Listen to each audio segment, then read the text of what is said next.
L'invité de notre journal aujourd'hui est le grand chorégraphe Rachid Ouramdan. Depuis près d'un mois, il est le nouveau directeur du théâtre de Chaillot à Paris dédié à la danse.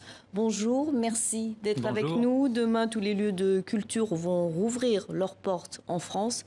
C'est un soulagement, vous êtes prêts ? Oui, oui, enfin, c'est un jour qu'on attendait depuis longtemps, qui à plusieurs reprises a été repoussé. Comme vous le savez, dans nos établissements, ça a travaillé, les artistes se réunissaient, on a occupé ce temps pour être prêt pour ce grand moment, et là, ça y est, les portes s'ouvrent, on va pouvoir ouvrir les fenêtres, les imaginaires, les salles, et enfin pouvoir partager tout ce que les techniciens, les artistes ont produit. Et pour le public aussi, c'est un soulagement, c'est une bonne nouvelle. C'est d'abord pour eux qu'on le fait, parce que même si effectivement la culture, les œuvres n'ont pas été considérées comme un produit de première nécessité. Au long cours, à court terme peut-être, au long cours, j'espère voilà, qu'il n'y aura pas trop de dégâts. On le voit, hein, je suis assez convaincu que les pratiques que l'on a en se rendant au spectacle, d'abord découvrir les œuvres, mais aussi ce temps que l'on peut avoir avec d'autres avant, après le spectacle, ça contribue à une forme de santé publique. Santé morale, c'est bon pour eux. Exactement, et je pense que ces œuvres-là qui arrivent vont prendre soin de la population. Oui. Et qu'a changé finalement la pandémie, la crise sanitaire dans votre manière de travailler ? Par exemple, vous préparez une nouvelle chorégraphie, Corps Extrême. Alors c'est un projet qui était antérieur à la crise, mais c'est vrai que ça m'a amené à travailler en extérieur, à organiser des rencontres, parce qu'à chaque fois qu'on a eu des niches de création, des niches pour pouvoir rencontrer les publics, à chaque fois on a saisi l'opportunité, et c'est vrai que le fait de m'intéresser à la limite du corps, à ce que peuvent produire des personnalités du monde de l'extrême, c'est souvent des personnalités qui sont des aventuriers, qui se rendent dans des endroits où en général la présence humaine n'est pas attendue, n'a pas toujours sa place.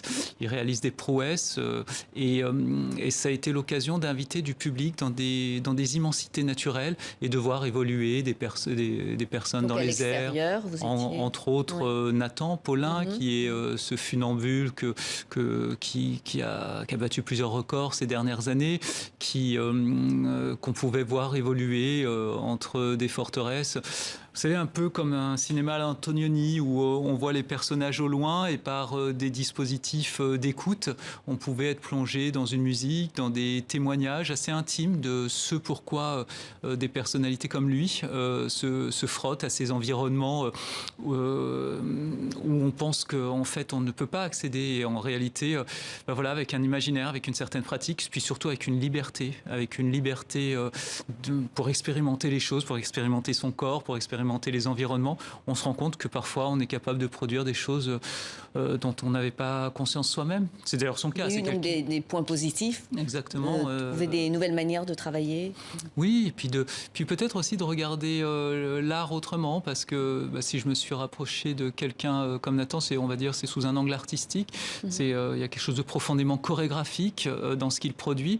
C'est aussi une façon d'inviter à regarder ce qui nous entoure différemment, parce que dès qu'il y a une présence incongrue dans un paysage, on regarde encore autrement ce paysage. Et c'était l'invitation qui avait été faite aux spectateurs. Donc voilà, à chaque fois qu'on a pu inventer d'autres formes de rencontres, quand on était aussi limité en termes de nombre de personnes dans les salles, lors du premier déconfinement, on a aussi produit un spectacle où, plutôt que de subir cet isolement, on a essayé de s'appuyer sur ce qu'il pouvait proposer. C'est comme ça qu'on a fait des spectacles où il y avait un interprète sur scène pour une personne dans la salle. Donc vous vous retrouviez à avoir une salle de 1000 places pour vous seul. Et voilà, donc d'essayer de proposer des expériences unique pendant ce temps où il nous fallait faire face à ces difficultés. Alors depuis vos débuts de chorégraphe, vos pièces évoquent la rencontre avec l'autre, il est question beaucoup d'humanité, de souffrance, de torture, et il y a une de vos œuvres que j'ai beaucoup aimée, Franchir la nuit. Le thème est d'actualité, on en a parlé tout à l'heure, il parle des réfugiés, des migrants. Je vous propose d'en regarder un extrait. Moi, je serai un roi. Et toi, tu seras ma reine. J'aimerais savoir nager. Comme les dauphins, nagent.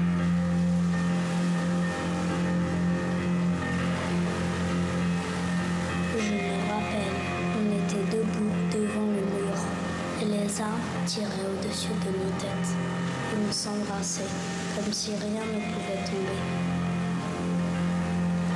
La honte était de l'autre côté. Rien ne gardera ensemble, rien les chassera, mais on peut les battre, toujours et toujours.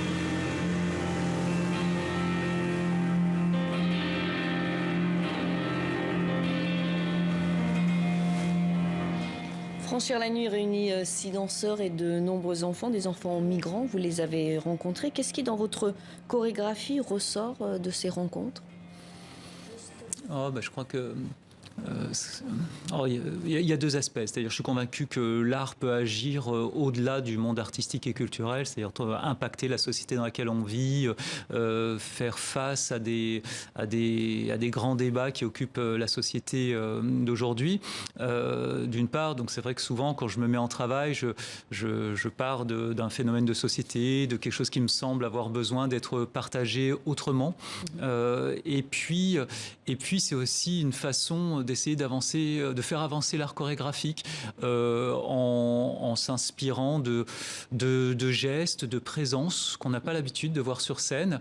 Et donc voilà, c'est un peu à double sens. Je pense que si à un moment donné, on veut que l'art chorégraphique maintienne cette complicité avec le spectateur, continue d'avoir un sens profond, c'est en étant capable de le construire avec des corps d'aujourd'hui, avec des sujets d'aujourd'hui. Et c'est ce qui fait qu'à chaque fois, je pars du terrain. J'invite souvent des gens sur scène, d'ailleurs, qui ne sont pas des artistes. Là, on a pu en voir quelques-uns. Voilà, particulièrement pour ce projet, qui s'est construit avec des mineurs isolés. Dans chacune des villes où on se rendait, on essayait de faire en sorte que ces jeunes, qui ont une jeunesse, une enfance cabossée, puissent vivre leur jeunesse autrement. C'est déjà formidable qu'ils puissent bénéficier des structures d'accueil, d'un accompagnement, mais parfois cette façon de les accompagner pouvait aussi les isoler dans cette identité d'enfants migrants, de mineurs isolés, et voilà, les intégrer dans des formes de rencontres avec d'autres jeunes, avoir des pratiques assez inattendues pour certains d'entre eux. C'était une façon de rencontrer un autre monde, une réalité, et puis de permettre à leur imaginaire de s'exprimer et puis de prendre la parole aussi. C'était important pour certains d'entre eux. On l'a fait avec beaucoup de pudeur. Vous imaginez bien quand vous travaillez avec des personnes fragiles, entre guillemets. Voilà, en tant qu'artiste, j'ai aucune légitimité à aller éveiller des souvenirs douloureux, etc. Donc ça se fait tout le temps avec énormément de bienveillance, d'attention, pour faire en sorte que ça permette une construction ou une reconstruction de la personne et pas aller remuer des choses qui mettraient encore plus la personne en souffrance. Ouais. Merci beaucoup Rachid Ouramdane pour cet entretien. Merci.